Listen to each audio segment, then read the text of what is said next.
Hello, everybody. Welcome back to the Rest Hold Podcast, episode number 66. Usually brought to you by me, Tanner Fred, and co Zach Foreman. Both not feeling too well this week. I'm feeling a little bit better, so I'm just going to take over duties solo this week. Going to be a super, super short episode, probably under 10 minutes. Just run through what's going on in WWE, keep you guys up to date what's going on with us, and yeah, let's get right into it. We unfortunately were not able to do our Survivor Series episode recap last week, but we did watch that. I think we were tweeting out some stuff about results and all that stuff. Bloodline wins again. I don't think anyone was super surprised by that. Very, very good match. Made, furthered the storylines with Sami and Jay as we expected. Further the storylines with Sami and Kevin Owens like we expected. So that match did a lot of good stuff. Ronda and Shotzi for the SmackDown Women's Championship was a little disappointing. I know a lot of people were giving slack for a DDT spot in the apron, but Ronda wins that to the surprise of no one. Finn and AJ had a great match.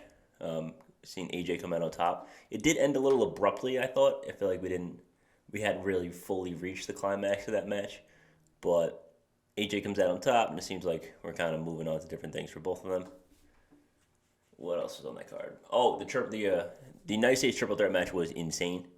It was probably match of the night, I think. Seth, Theory, and Bobby just from the bell just went at it and just kept going. Theory picking up a little sneaky heel victory was really good. I think we both predicted Theory on that one, so that's we're on the money on that.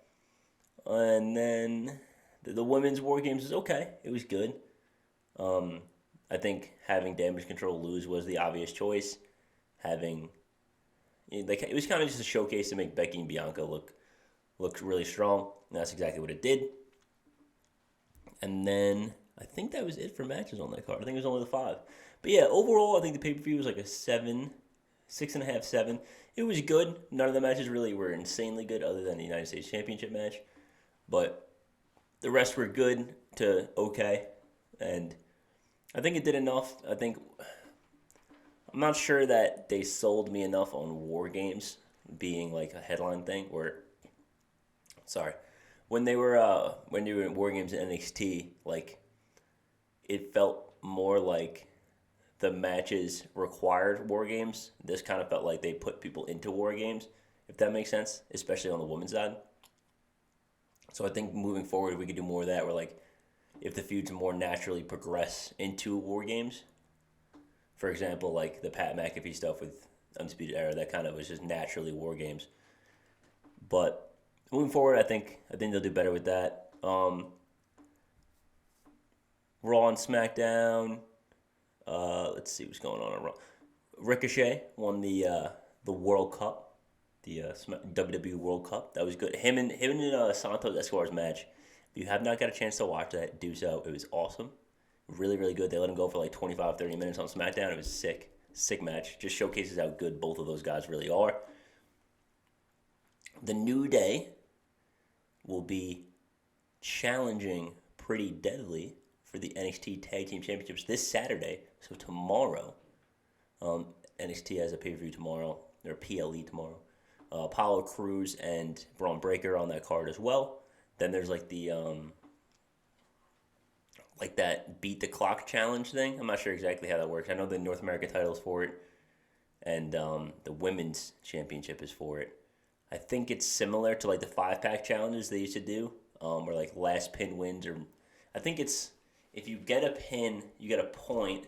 If you take a pin, you lose a point, and then you have to be like in a box for half a minute. It's a little weird, but it's interesting. We'll see how it goes. But look forward to that tomorrow, not 12, probably 8 o'clock, 7 or 8 o'clock Eastern, on Saturday the 10th. But other than that, guys, I really don't have a whole lot for you this episode.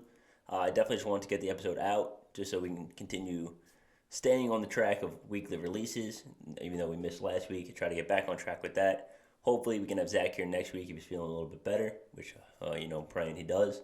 So, that's really it. We appreciate you guys sticking with us, even with the 1 week break.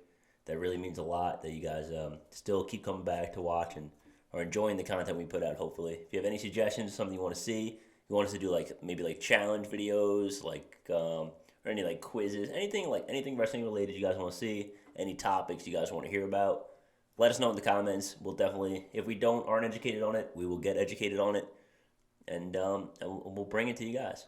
All right, go ahead and like and subscribe down below. Socials are in the description. Instagram and Twitter at resthold_pod. We're on Apple Podcasts. We're on Spotify. Prefer to listen that way. And all right, guys, thanks for tuning in. Peace.